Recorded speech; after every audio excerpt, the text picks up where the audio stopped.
Hi everyone, it's Greyson, and this is Greyson Talks Everything. If you're new to the channel, welcome, and if you're not new and are returning, welcome back. Do be sure to like, comment, share, and subscribe to the channel if you haven't already, and also follow my Instagram where you can get the latest updates on when videos of mine are coming out. The link to that is always in the description of my videos, and if you want to see my Instagram name or page right now without going to the description so you can follow me right the second, the picture of that should be showing up on the screen right now. And then there should be some pictures of some of my personal fan art that I regularly post coming on the screen right now. Yeah, but again, do be sure to do all that. And I also just want to say thank you so much for we just hit 100 subscribers.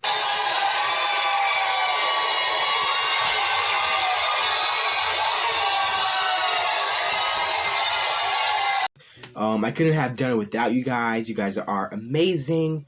So thank you so much. Today we're going to be talking about and breaking down Loki episode 2. Yeah, it's all very exciting. I really want to get into this. Again, thank you for the 100 subscribers. Yeah, let's just get into it.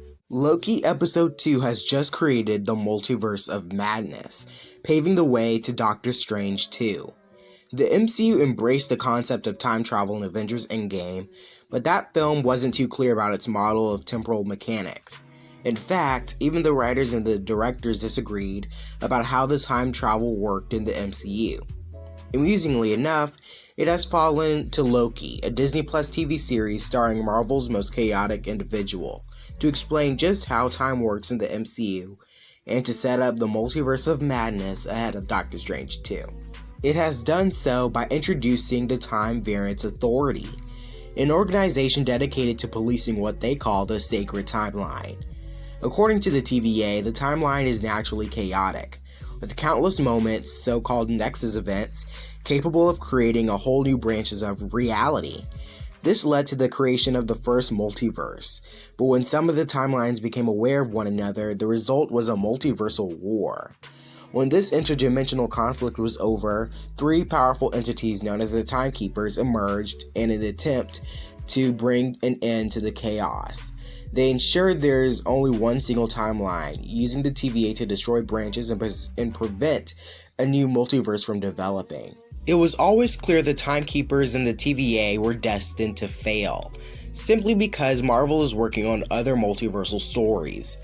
Marvel's What If will explore alternate timelines the TVA claims shouldn't exist, with tales where Peggy Carter becomes a super soldier, T'Challa is taken into the stars as a child instead of Peter Quill, and the Winter Soldier goes up against a zombie Captain America.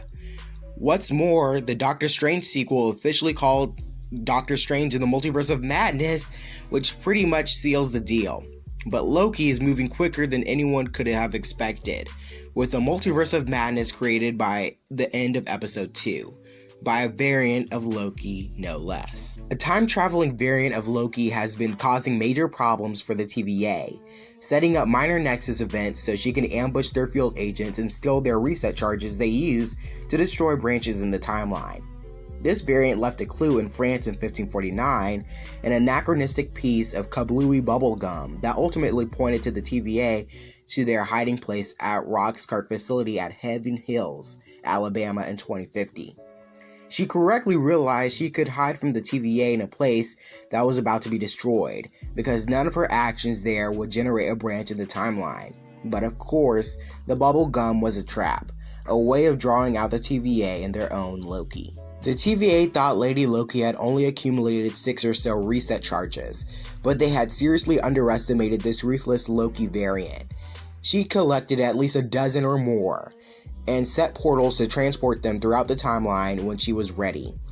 Once she'd gotten enough of these reset charges, Lady Loki's plans escalated, and she had kidnapped a TVA agent at what should have been a routine nexus at Oshkosh, Wisconsin in 1985. She used sorcery to delve into the agent's mind at her leisure, learning the location of the Timekeepers. As she expected, the TVA and their own version of Loki followed the clues to 2050, and Lady Loki's plan moved to its next stage. She released the primed reset charges throughout the timeline, creating dozens of branch timelines and the resulting destruction. Lady Loki only had a limited number of charges, so it's reasonable to assume she carefully chose these locations to cause the maximum disruption to the timeline. Making matters worse, because these reset charges were transported through the timeline right before they detonated, the TVA would struggle to put matters right, and some of their own agents rushing to the scene may well have been caught up in the destruction. And, of course, other Nexus events would be spontaneously occurring in the background, easily missed in the chaos Lady Loki has caused. Lady Loki has created a number of new branches in the timeline, and some of them already seem to be approaching red line, the point at which they cannot be reset. By the time the TVA began to respond to her attack, the sacred timeline is in chaos, with the multiverse of madness coming into existence. The majority of Lady Loki's targets appear to be centered on Earth, and she's focused particularly on the 20th century, presumably because she knows the most about that part of the timeline. But there are also a number of key extraterrestrial locations targeted by Lady Loki. Hala, the Kree capital world in 51 AD, and Xandar in 1001, both affecting the history of galactic civilization. Ego in 1302, meaning the living planet was destroyed centuries before traveling to Earth and searing Star-Lord. Niflheim in 1606, which could have presumably killed Hela, who was imprisoned there by Odin, thus could potentially have created a timeline in which Ragnarok never happened. Sakaar in 1984, presumably killing the Grand Master. Asgard in 2001, creating a timeline in which all Asgardians and even Loki himself were destroyed. And Vormir in 2301, suggesting what Nebula called the center of celestial existence will become important in the future, even though its Infinity Stone would be long gone by that point. The TVA imposed an artificial order upon the timeline, and any variant of Loki would find this offensive, considering themselves a force of chaos. It's reasonable then to assume that Lady Loki sees herself as an insurgent fighting against the tyranny of the TVA, rejecting the destiny they are choosing for the MCU's multiverse. She began with basic guerrilla tactics, launching ambushes on the TVA in order to acquire their precious reset charges. And now she has created an accent multiverse to keep them occupied. There can be no doubt that she is now aiming to take out the Timekeepers themselves, having learned of their location. But Lady Loki knows far too much about the timeline, and she possesses a lot of advanced technology she shouldn't really have access to, notably the portal she opened through the timeline. That suggests she is not working alone, but rather has an ally, perhaps Jonathan Majors Kang the Conqueror, a time-traveling villain from the comics who will appear in Ant-Man and the Wasp: Quantumania. The most intriguing question, though, is just what she wants from the variant of Loki who has been working with the TVA. She allowed this variant to draw her out and left her escape portal open for a suspicious amount of time, suggesting she intends to recruit him to her cause.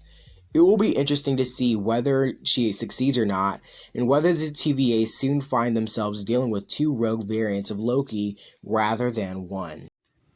So that's my review and breakdown of Loki Episode 2. What did you think of this video, and what did you think of the episode? Share your thoughts down below, and don't forget to subscribe and like and share all that fun stuff with the channel. And again, follow my Instagram where you can get the latest updates on when videos of mine are coming out, and to like and admire some fan art, personal fan art of mine that I regularly post.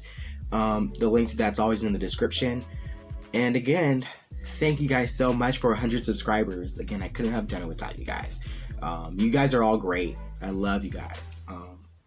Everyone have an amazing weekend. Or week. Yeah, it's a week. Never mind. Bye, guys.